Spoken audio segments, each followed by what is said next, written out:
see the light and shine the light.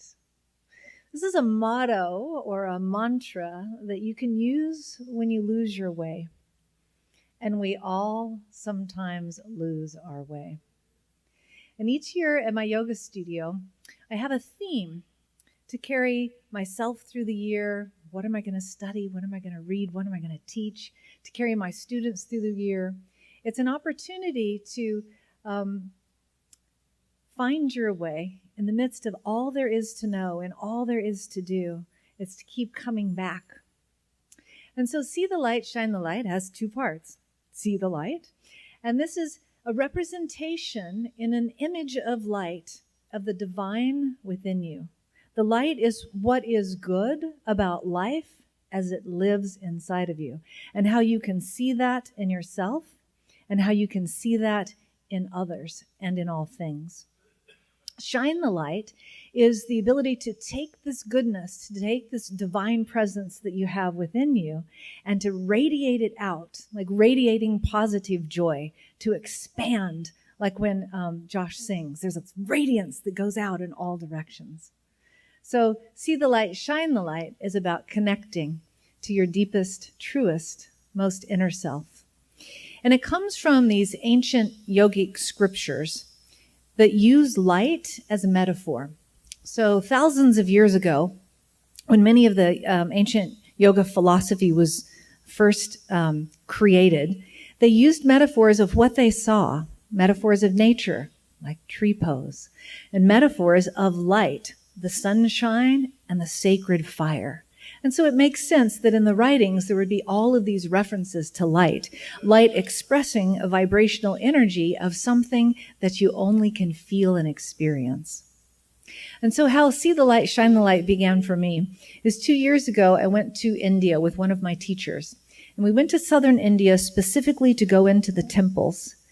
And you enter the temples, the temple grounds, and there might be monkeys or people selling trinkets or whatever.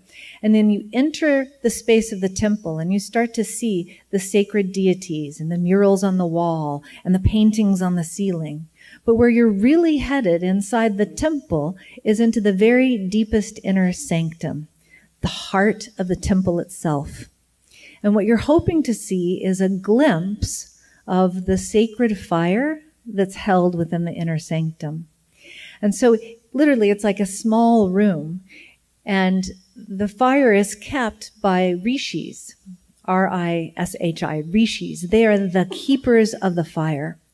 And I was visiting Shiva temples, so there would be a sacred fire, and there would be a Shiva murti, or a statue.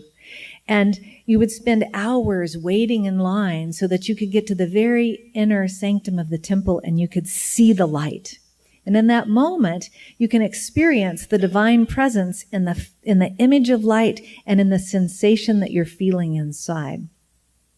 Now, these ancient rishis, the modern rishis, are just descendants of the ancient rishis. This is a class that you're born into in India. So there was one temple in a town called Chidambaram that we visited, and the sacred fire has been cared for in the same place continuously, never burning out for 2,000 years. So it used to be in the forest, and it was the forest-dwelling sages that took care of the sacred fire. And then they began to build the temple around it, and then they built the grounds of the temple, and then they built the city around that. So it's in the middle of a city. And so we, in our own ways, are our own rishis. We are the torchbearers and the light carriers for others to follow. And so when you see the light and you shine the light, you step into that role that's been an ancient and sacred role for thousands of years. Now, the rishis were also the authors of a sacred text called the Upanishads. So the Upanishads were written between the 8th and 4th century BCE. And they were mystical teachings that were revealed to the sages during their deep meditation. So they would meditate, they would have these teachings, and then they would share them. And so the word Upanishad literally means to sit near or to sit at the feet of. And so they would be in the forest and they would be sharing these visions and these teachings and this insight that they had garnished from their meditation. And their friends would come and sit at their feet. And then these traditions of teachings were passed down orally until eventually they could be written down. And so the authors were the rishis. Now, what I'd like to do is I'd like to share with you some of the actual writings of the Upanishads. There's about 200 Upanishads, and there's 10 that are like primary that are often quoted. Just a summary overall of the Upanishads says that each person hosts a divine presence deep within their being, and it's represented by the image of light. And then yoga philosophy in general says, reconnect to that light. If you could take all yoga philosophy and say, what's it about? Reconnect to that place within you where there's a divine presence. So I have 3 readings for you. The first one's from the Chandogya Upanishad. This is translated from Sanskrit to English, so it's long, and then I'll summarize it. That light which shines higher than even the heavens, and onto the backs of all creatures, and onto the backs of all things. That light which shines in the highest worlds, that which there is no higher. Truly, that light is here within you. So can you imagine in the forest 2,000 years ago, someone coming out of meditation and sharing this teaching? The summary that's often used is the light that illumines the heavens glows within you. The light that illumines the heavens glows within you. And if any of you have ever practiced yoga, you know that at the beginning and the end of class, we often say namaste. And the translation is, I bow to that place within you where the entire universe dwells. I bow to that place within you of light, love, peace, and joy. When you see that place in you, and I see that place in me, we are one. So that's where it comes from. Okay, this next one is called the Katha Upanishad, and it's between a student and a teacher. A student to his teacher. You know the meaning of the fire offering, the performance of which leads to the heaven. Please teach me that knowledge. The teacher to his student. I will teach you the knowledge of the fire that leads to the attainment of a boundless world which it supports. Know this, that fire is set in the depths of the heart. And so when they talk about the sacred fire, they're referring to the smoke. So the sacred fire burns, and I attended a sacred fire ceremony where there's something like 26 items that are thrown into the fire, and each one has a specific chant that goes with it. And they throw grains, and they throw seeds, and they pour ghee, clarified butter, and then the smoke rises up. So this is referring to, the student says, you know the meaning of the fire offering, the performance of which leads to the heavens. And the teacher says, yes, the smoke from the fire goes out into the world or to the universe, into a boundless place. And you, in your heart, are connected to that boundless place, the place of the heavens. The summary is the fire within your heart is the same as the sacred fire. For this third one is called the Mayatri Upanishad. It's really talking about how you can kindle the light. These are the ancient practices of rekindling or nourishing your light. For thus it has been said, the light which is in the fire, and the light which is here within the heart, and the light which is there in the sun, these are one light. One who knows this goes to the oneness of the one. And this is the way to achieve this oneness. And then he's going to list 6 practices. And so basically, we all know this. It's really wordy, but we say it every week. We are one. So the 6 practices. 1, and we'll practice these together as we go into meditation. 1, withdraw of the senses. Right? Close your eyes and go into your own darkness so that you can seek and see the light within. 2, engagement of the breath. Right? The breath is considered in yogic practices the bridge that connects the body to the soul. So in the moment where you're focusing on the breath, you're focusing on how the body and the soul interact. As you inhale, the goddess of the universe exhales into you. The 3rd is intellectual inquiry. That's what we're doing now. Taking a topic much like the ancient sages did, and we're sitting nearby each other and we're discussing it. What do you think about this? This is a concept to contemplate. Which leads us to number 4, which is contemplation. And so contemplation is really about deep thinking and intention.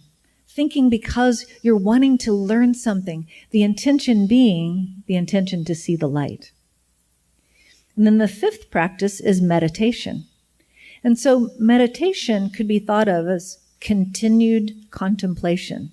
You keep thinking and you keep thinking about it and you keep thinking about it. And pretty soon, the contemplation, which is an intellectual experience, turns into a feeling experience. And that's when you slide or slip into the space of meditation.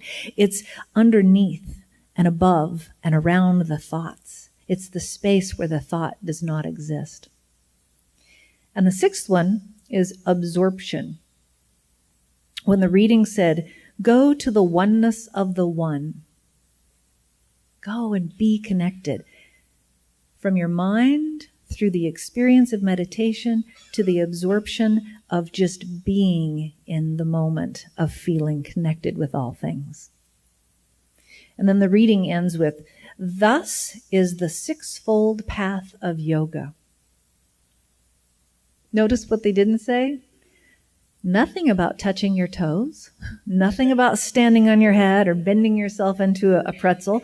Those practices in the form of postures are only about 200 years old.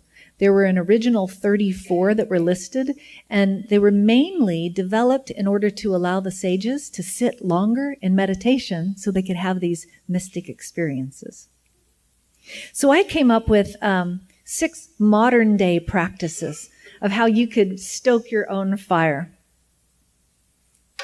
First, shine your light through kindness and generosity. That's a simple method. I loved it last week. There were so many people that were wanting to help Rudy and Zet and each other. We were literally tripping over each other. It was like a kindness fest. Well, what can I do? Well, what can you do? Well, I can help. It was beautiful to see. There was like so much light in the room that we were all blinded. Okay, the second is to be in the company of other torch bearers. And that's what we do on Sunday mornings, is we gather together and we bathe in the light of each other's love. And we need more of that in life. Third is do activities that bring you joy. So if you like to hike, hike. If you like to bake, bake. If you like to sing, sing loud. And if you like to dance, dance unto the light, like our poem said at the beginning. 4, make a playlist of Shine the Light songs.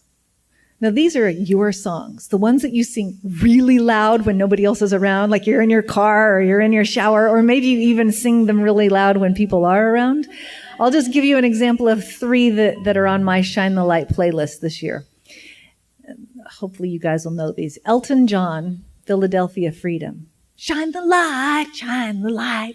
Don't you know that? Shine the light. And you scream it really loud and you're totally off key and it's like the best thing ever. And then John Lennon, Instant Karma. Well, we all shine on like the moon and the stars and the sun. And then this is going way back. Manfred Mann's Earth Band, but I bet you'll know it. Anybody know it? Blinded by the light. You can play it really loud. Okay, number 5, find an app, a website, or an email list that sends you positive inspirations. like the one that Susan Damon sends out every week, the Circle Inspirations or Inspiration Circle. It's just short and it's beautiful, and there's always this gorgeous picture that often Gary has taken, and it's just this moment of seeing the light. And then 6, have your mantra, see the light, shine the light, someplace where you'll see it. So today you each got one of these. So you can take it and put it someplace nearby. Now, we made t-shirts out of it, but let me tell you a little bit about this. This is the deity Ganesha. And Ganesha, he's known for a lot of things, but he's primarily known as the remover of obstacles. The remover of obstacles, whatever stands in your way. And in this picture of Ganesha, sometimes he'll have 4 arms or 6 arms or 8 arms. And this one has 4 arms, and each one has significance. And then you can see the brightness radiating out from him. So in his upper right hand, he holds a candle as a reminder of seeing the light in yourself and others. And then in his lower right hand, he has the Ubayo Mudra. You'll see this often on the Hindu deities. It means have no fear. Have no fear. Then in his upper left hand, there's a lotus flower. And the lotus flower is a symbol of moving from darkness towards the light. So the lotus flower grows deep in the dirty, dark, muddy water. And then it moves up through the water towards the light. And once it reaches the surface of the water, it blossoms open to reveal its beauty, just like when you shine your light. And then in the lower left hand, he has a bowl of candy. He has a bowl of sweets. And this is a reminder to savor the delights within life, to savor your experiences of joy. So for whatever obstacles you might be faced with in seeing the light within you and seeing the light within each other, may Ganesha help remove them. Whatever obstacles you have in shining your light and expressing positive, vibrant, radiant joy from your heart, may Ganesha remove them.